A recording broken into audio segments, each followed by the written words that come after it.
öğrenci kardeşlerim, canlarım. Aynı zamanda belki öğrencilik dışında başka işlerde yapan ama ders çalışmak zorunda olan insanlar. Sizler de hoş geldiniz. Bu video sizler için hem kendi uyguladığım ve işe yarayan teknikleri hem de bilimsel teknikleri bu videoda özetleyeceğim. Hemen başlayalım. Bir şeyi öğrenmenin en iyi yolu onu başkasına öğretmektir. Konuları çalıştıktan sonra kalıcılığını sağlamak istiyorsan adeta bir öğretmenin derste öğrencilerine anlattığı gibi o konuyu anlat. Bakın ben üniversitedeyken sınavlardan önce konuları çalışır ve annemi karşıma alıp ona tek tek anlatırdım. Adeta o da benimle beraber mezun oldu üniversiteden. Çoğu konuyu biliyordu yani. Artık kurumsal eğitim veriyorum. 20 yılı aşkın süredir iş hayatının içerisindeyim. Herhangi bir konuyu çalışmam gerektiğinde bu sefer ne yapıyorum? Eğer eşim evde yoksa kedilerimi karşıma diziyorum ve onlara anlatmam gereken konuyu anlatıyorum. Onlar anlıyorlar mı bilmiyorum ama ben anlatacağım konunun kalıcılığını sağlamış oluyorum. Eğer sesli konuşabileceğin, sesli tekrar yapabileceğin bir ortamın yoksa, anlatacağın bir kedin ya da annen yoksa bu durumda kendi içinden sessiz bir şekilde anlatım yapabilirsin. Kitaptan çalışma.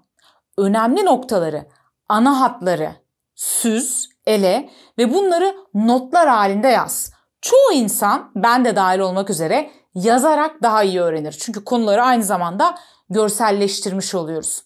Bunun yanı sıra kitaba şöyle bir baktığında düşün.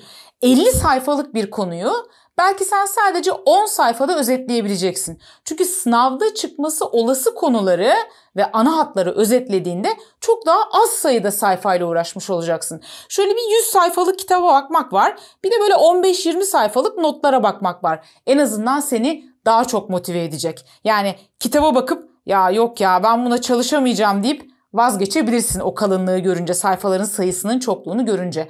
Ama eğer önemli ana hatları süzdüysen, elediysen ve bunları notlar halinde düzgün bir şekilde yazdıysan sadece o notlara çalışmak sana çok daha kolay gelecektir. Komple kitabı okumaktansa sadece ana hatları okumanı sağlayacak olan bu notları yazarken renkli kalemlerden faydalanabilirsin, farklı şekiller çizebilirsin. Bir şekilde öğrenmeyi eğlenceli hale getirmek, yani işi eğlenceli hale getirmek seni daha çok motive edebilir. Ben kırtasiye ürünlerini çok severim. Özellikle renkli fosforlu kalemleri yine çok severim. Çizim yapmak da sevdiğim bir şey. O yüzden bu notları çıkartırken böyle değişik görseller kullanmak, değişik renk kalemler kullanmak hem öğrenmemi kolaylaştırıyor hem de öğrenmeyi keyifli bir hale getiriyor. İlkokuldan beri kullandığım bir yöntem vardır. O da şudur. Herhangi bir sınava çalışırken o sınavın notlarını okuduğumda her bir cümleyi okuduktan sonra acaba sınavda soru olarak bunlardan hangisi çıkabilir diye düşünürüm ve bu soruyu kafamda tasarlayıp soru kağıtları oluştururum. Ardından çalışırken bu soru kağıtlarını elime alırım ve bu soruları kendime sorup cevaplarını çalışırım. Hatta hiç unutmuyorum, ilkokuldayken bir arkadaşım beni öğretmene ispiyonlamıştı. Öğretmenim Özlem kopya çekiyor diyerek. Halbuki sınav sorularını ben sınavdan önce hazırlamıştım. Kodlamanın gücünü kullanın. Mesela maddeli bir şey öğreniyorsan, diyelim ki 4 madde ya da 5 madde, o maddelerin baş harflerinden oluşan bir kod oluştur. Örneğin bizim nesil sert sessizleri Fıstıkçı Şahap'la öğrenmişti. Yeni nesil hala bunu kullanıyor mu merak ediyorum. Yeni nesilden olanlar varsa aşağıya yazarlarsa sevinirim. Mola zamanlarınızı önceden belirleyin ve mola süreleriniz çalışma sürelerinizi geçmesin uzunluk olarak. Açıkçası ben çalışırken çok sık mola vermiyorum. Bir kere çalışmaya başladığım zaman kaptırdığımda ara vermeden sürekli devam ediyorum. Çok yorulduğumda ufak bir ara veriyorum. O arada da mutlaka kendimi ödüllendiriyorum.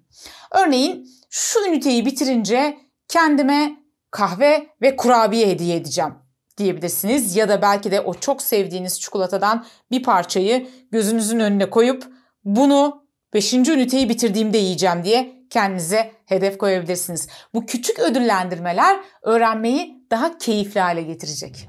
Ders çalışmadan önce ufak bir yürüyüşe çık. Yapılan araştırmalar gösteriyor ki egzersiz öğrenmeyi kolaylaştırıyor ve kalıcılığını arttırıyor. Çalışmaya başlamak için ilham gelmesini bekleme. Sen bir başla, O sonradan gelir arkadan. Ders çalışırken motive olmak için ara sıra şöyle bir geriye dönüp nereleri bitirdiğinize bakın. Ne kadar konuyu bitirdiniz? Bunları görmek sizin kendinizle gurur duymanızı sağlayacak ve daha fazlası için sizi motive edecek. Ders çalışırken mutlaka ama mutlaka telefonunu sessize al. Mümkünse titreşimini de kapat. Hatta mümkünse telefonunu başka odada bırak. Bilgisayar başında çalışıyorsan, ki şu an çoğumuz öyle yapıyoruz, o zaman belki sosyal medyaya girmeni engelleyici bir yazılım yükleyebilirsin ve ders çalışırken bunu aktifleştirebilirsin. Çünkü ben bile bazen çalışırken internete girdiğimde şöyle bir dur bakayım sosyal medyada da ne varmış diye baktığımda dakikaların nasıl geçtiğini anlamıyorum ve ne yaptığımı unutuyorum. Dolayısıyla kendini engelleyebilmek için gerekli her türlü teknolojik imkandan faydalan ve mümkün mertebe sosyal medyadan ve diğer iletişim araçlarından uzak durmaya çalış ki odağın bozulmasın. İyi öğrenebilmek için, dikkatinizi toparlayabilmek için mutlaka ama mutlaka yeterli ve kaliteli uyuyun.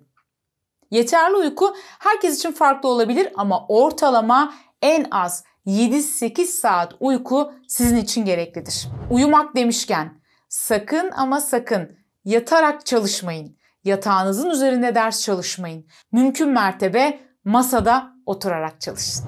Benim kendi hayatımda kullandığım, faydasını gördüğüm bazı taktikleri sizlerle bu videoda paylaştım.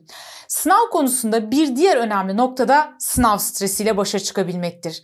Eğer sınav stresin varsa ve bununla nasıl başa çıkabileceğini merak ediyorsan bununla ilgili videoma şuradan ulaşabilirsin. Psikoloji ve kişisel gelişim konularına ilgi duyuyorsan kanalımıza abone olmayı unutma. Eğer kanalımızın daha fazla sayıda kişiye ulaşmasını istersen lütfen sosyal medya hesaplarında videolarımızı paylaş ve alta yorum yazarak bizlere destek ver. Hoşça kalın.